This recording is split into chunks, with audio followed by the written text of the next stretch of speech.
গল্পটি এমন একটি সময়ের যখন সুলতান নাসিরউদ্দিনের সালতানাত সমৃদ্ধি ও অগ্রগতির শিখরে অবস্থান করছিল। সুলতান ছিলেন একাধারে ন্যায়পরায়ণ, সাহসী এবং জ্ঞানী শাসক। তার শাসনে প্রজারা অত্যন্ত সুখী ছিল, কিন্তু সুলতানের একটি অদ্ভুত দুর্বলতা ছিল। তিনি তার উজিরদের উপরে খুব দ্রুতই বিশ্বাস হারিয়ে ফেলতেন। কোনো উজিরই 6 মাস বা 1 বছরের বেশি তার দরবারে টিকতে পারতেন না। যখনই কোনো নতুন উজির নিযুক্ত হতেন, সুলতান কিছুদিনের মধ্যেই তার কাজে বা চরিত্রে কোনো না কোনো খুঁত খুঁজে বের করে তাকে পদচ্যুত করতেন। এইভাবেই বছরের পর বছর ধরে চলে আসছিল, যা সালতানাতের সাধারণ মানুষ থেকে শুরু করে রাজদরবারের উচ্চপদস্থ কর্মকর্তাদেরও অবাক করে তুলেছিল। সুলতানের ঘনিষ্ঠ জনেরা, বিশেষ করে সেনাপতি মুলক শামসুদ্দিন, তার এই অভ্যাসের কারণে বেশ চিন্তিত ছিলেন।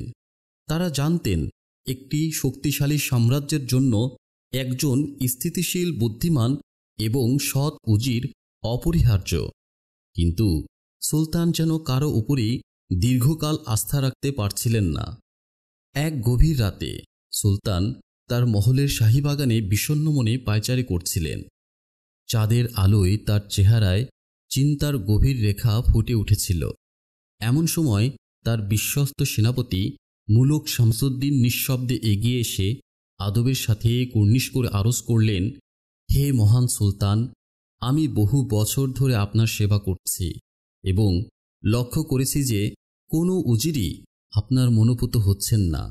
যদি অনুমতি দেন, তবে আমি আপনার জন্য এমন একজন উজির খুঁজে আনার চেষ্টা করতে পারি, যিনি আপনার সকল প্রত্যাশা পূরণ করতে সক্ষম হবেন। সুলতান এক দীর্ঘশ্বাস ফেলে বললেন, শামসুদ্দিন, আমি সর্বদা সেরার সন্ধানে থাকি, কিন্তু ক্ষমতা এক অদ্ভুত মরীচিকা। এর মোহে মানুষ তার সততা ও বিশ্বস্ততা বিসর্জন দেয়।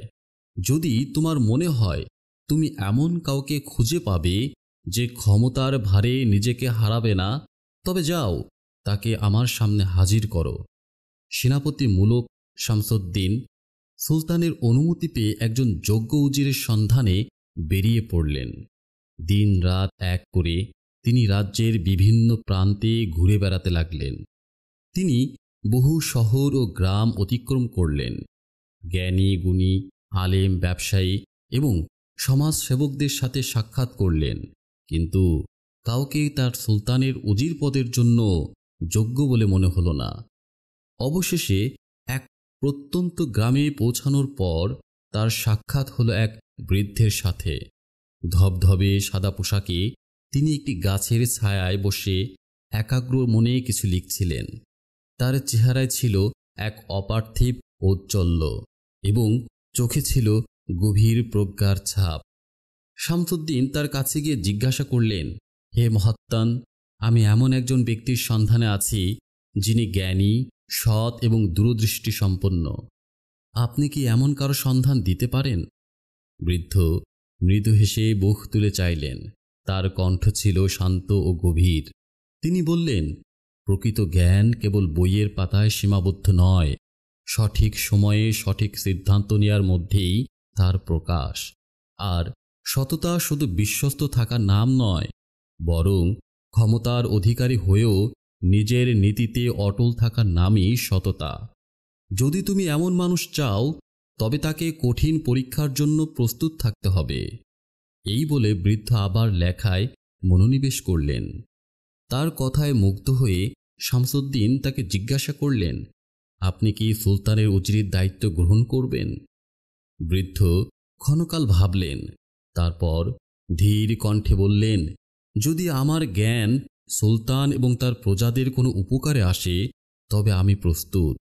কিন্তু মনে রেখো, ক্ষমতা মানুষের আসল চরিত্রকে উন্মোচন করে দেয়। মুলক শামসুদ্দিন পরম শ্রদ্ধার সাথে সেই বৃদ্ধকে নিয়ে রাজধানীর পথে রওনা হলেন। সুলতান নাসিরউদ্দিন যখন প্রথমবার সেই সাধারণ পোশাকের বৃদ্ধকে দেখলেন, তিনি যার পরনায় বিস্মিত হলেন। তিনি ভাবলেন, এই অতি সাধারণ চেহারার মানুষটি কি করে এত বড় দায়িত্ব সামলাবে। কিন্তু সেনাপতির সুপারিশে তিনি বৃদ্ধকে কয়েকটি প্রশ্ন করার সিদ্ধান্ত নিলেন। সুলতান জিজ্ঞাসা করলেন, যদি আপনাকে আমার উজির নিযুক্ত করা হয় তবে আপনার প্রথম কাজ কি হবে? বৃদ্ধ শান্তভাবে উত্তর দিলেন, আমি সর্বপ্রথম শাসক এবং শাসিতের মধ্যেকার সমস্যাগুলোর জানার চেষ্টা করব এবং তারপর তা সমাধানের পথ খুঁজব। কারণ ন্যায় বিচার ছাড়া সালতানাত স্থায়ী হয় না, আর সততা ছাড়া ন্যায় বিচার প্রতিষ্ঠা করা অসম্ভব। সুলতান পুনরায় প্রশ্ন করলেন, যদি আপনাকে অসীম ক্ষমতা দেয়া হয় তবে আপনি কি নিজেকে নিয়ন্ত্রণে রাখতে পারবেন? বৃদ্ধ স্মিত হেসে জবাব দিলেন, ক্ষমতা হলো পানির মতো, যা পাত্র অনুযায়ী নিজের আকৃতি পরিবর্তন করে। যে ব্যক্তি ক্ষমতার মোহে নিজের আদর্শ জলাঞ্জলি দেয় সে ধ্বংস হয়ে যায়, আর যে সততার সাথে নিজের দায়িত্ব পালন করে ইতিহাস তাকে আজীবন স্মরণ রাখে। এই উত্তরে সুলতান গভীরভাবে প্রভাবিত হলেন এবং সেই বৃদ্ধকে তার নতুন উজির হিসেবে নিযুক্ত করলেন।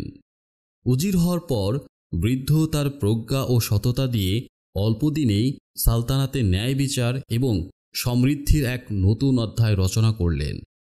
তিনি সুলতানকে সর্বদা সঠিক পথের দিশা দেখাতেন এবং দরবারের বাকিদেরও স্মরণ করিয়ে দিতেন যে ক্ষমতা কোনো অধিকার নয়, বরং এটি একটি পরীক্ষা।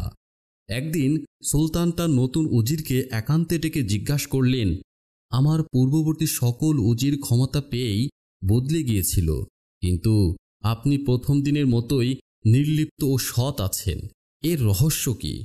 বৃদ্ধ একটি কাগজ তুলে নিলেন এবং তাতে কয়েকটি লাইন লিখলেন, ক্ষমতা কারো চিরস্থায়ী অনুগামী নয়।